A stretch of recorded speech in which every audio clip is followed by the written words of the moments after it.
Baik, Assalamualaikum warahmatullahi wabarakatuh. Saudara, kembali lagi bersama saya Cutrita Kemala dalam Serambi Topik. Seperti biasa, kita akan membahas headline news yang diangkat oleh Harian Serambi Indonesia dan beberapa informasi-informasi penting tentunya. Dan untuk itu, kali ini berbagai informasinya terkait juga mengenai cuaca buruk yang dilanda oleh Aceh yang juga mengakibatkan peristiwa yang tragis juga. Untuk itu hadir bersama saya Bung Asnawi Kumar selaku Kepala Litbang dan Redaktur Opini dari Harian Serambi Indonesia. Kita sapa terlebih dahulu. Apa kabar Bung Asnawi? Alhamdulillah baik. Alhamdulillah baik Bung. Sudah saya jelaskan tadi informasi pertama begitu Bung. Kira-kira dari berbagai informasi yang hadir di meja redaksi, mengapa informasi ini jadi cukup penting untuk dijadikan headline news? Iya, sebetulnya berita yang kita angkat jadi headline di halaman depan Serambi Indonesia hari ini itu masuknya sore udah kemarin. Sebelumnya sebetulnya kita tidak menempatkan berita itu sebagai headline, tapi kita melihat nuansa tragedi itu akan lebih menarik, terutama dikaitkan dengan kondisi cuaca belakangan. Betul. Di Aceh ya, yang diterpa angin kencang dan hujan lebat. Dan kebetulan di wilayah pedalaman Benar Meriah, tepatnya berbatasan dengan Aceh Timur, itu tumbang pohon besar yang menimpa sejumlah pekerja yang sedang istirahat di dalam gubuknya. 2 diantaranya meninggal dunia. Ini tragedi yang sangat tragis ya dalam masa angin kencang yang melanda Aceh selama hampir sepekan terakhir ini. Betul, betul. Jadi dikatakan juga tadi pohon tumbang gitu, Ya. mengakibatkan meninggalnya 2 orang begitu. Betul. Ya Bung ya. Dan kira-kira kronologis dari kejadian ini bagaimana Bung? Iya, ini kejadian sebetulnya dini hari ya, subuh, tepatnya jam 4 pagi, ketika sejumlah pekerja yang sedang membuka lahan beristirahat di gubuk mereka. Kemudian satu pohon tumbang, pohon tua yang besar, tapi sayangnya reporter kita di lapangan tidak membuat deskripsi besarnya itu seperti apa, diameternya berapa misalnya.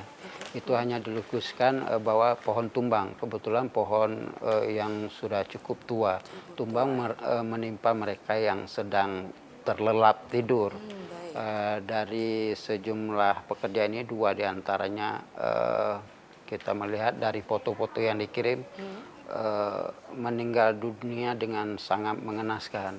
Umumnya pohon itu menimpa bagian kepala mereka. Baik, sudah dijelaskan sedikit mengenai kronologis kejadian dari peristiwa ini. Dan bagaimana Bung, juga adakah evakuasi dari pasca kejadian ini begitu? Ya, ada. Setelah ketahuan pohon tumbang, mereka dievakuasi. 2 diantaranya kebetulan bukan penduduk setempat. Mereka ada yang berasal dari PD Jaya, kemudian PD juga ada. Ada juga yang masyarakat Benar Meriah sendiri. Tapi khusus yang meninggal dunia ini itu orang di luar Benar Meriah. Dari berbagai informasi yang kita dapatkan bahwa sebetulnya pada saat angin kencang seperti itu memang banyak pohon yang kadang-kadang bertumbangan memang. Terlebih di kawasan perbatasan dengan Aceh Timur itu banyak pohon-pohon besar yang boleh jadi akarnya sudah tidak kuat lagi. Jadi ini menjadi semacam peringatan bagi kita bahwa pada saat angin kencang, terlebih disertai dengan hujan lebat, sebaiknya tidak berada di dekat pohon-pohon, apalagi yang usia sudah tua. Sudah tua begitu ya Bung. Dan juga ini kejadiannya di Benar Meriah. Benar Meriah, betul. Di Aceh Tengah. Baik. Dan juga untuk ini Bung, bagaimana kira-kira mengenai informasi cuaca buruk? Ini kan juga cuaca buruk terjadi di Banda Aceh begitu, juga terjadi di pantai barat selatan dan tak terkecuali di Aceh Tengah begitu. Adakah informasi terkini mengenai cuaca di daerah Aceh? Iya, sampai kemarin dari informasi yang kita dapatkan dari BMKG, cuaca buruk ini masih akan terus terjadi beberapa hari ke depan. Gelombang laut malah sebelumnya sampai 4-5 meter itu. Baik. Di lautan Indonesia, terutama yang daerah pesisir Aceh ya.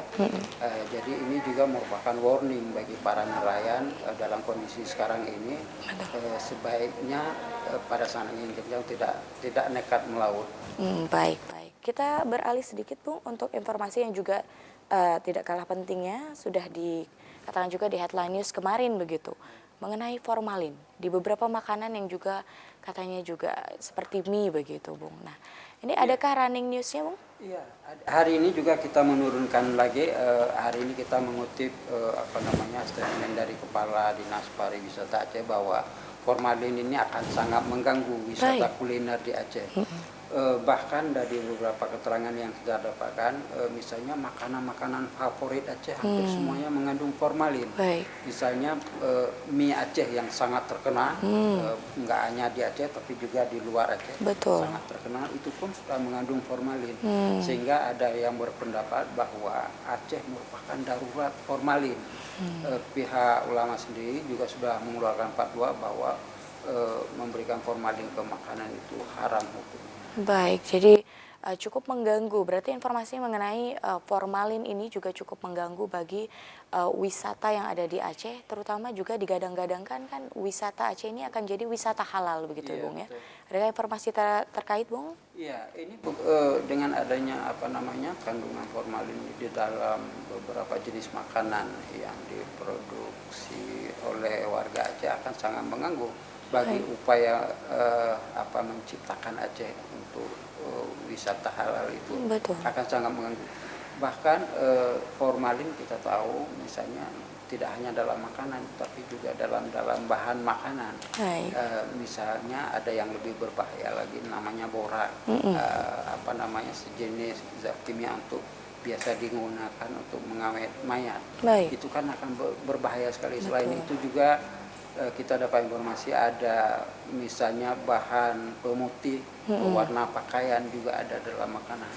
Sesungguhnya ini semua merupakan racun bagi tubuh manusia dan sekali lagi itu akan sangat mengganggu upaya yang ingin dicapai untuk menciptakan daerah ini sebagai wisata halal begitu ya Bung ya, betul sekali. Dan juga bagaimana, adakah dari pemerintah sendiri Bung mengenai tindakan-tindakan apa begitu mungkin yang dilakukan? Tindakan dari pemerintah selama ini hanya dilakukan oleh pihak BPOM ya, yang mungkin secara rutin melakukan razia-razia di tempat di pusat-pusat pembelanjaan. Kita berharap kalau selama ini misalnya razia kemudian ditemukan adanya produk makanan berformalin, tapi kita tidak melihat lagi follow up misalnya sanksi hukum bagi penjual atau produsennya apa, itu yang tidak dilakukan sekarang. Karena itu setiap dilakukan razia itu selalu ditemukan kandungan formalin di penjual yang sama, di produsen yang sama. Artinya apa? Pihak produsen tidak mendapatkan efek jera dari hasil razia yang dilakukan oleh pihak. Baik, terima kasih Bung Asnawi atas informasi-informasinya, luar biasa sekali. Saudara, demikianlah Serambi Topik pada hari ini. Kita akan kembali ke studio.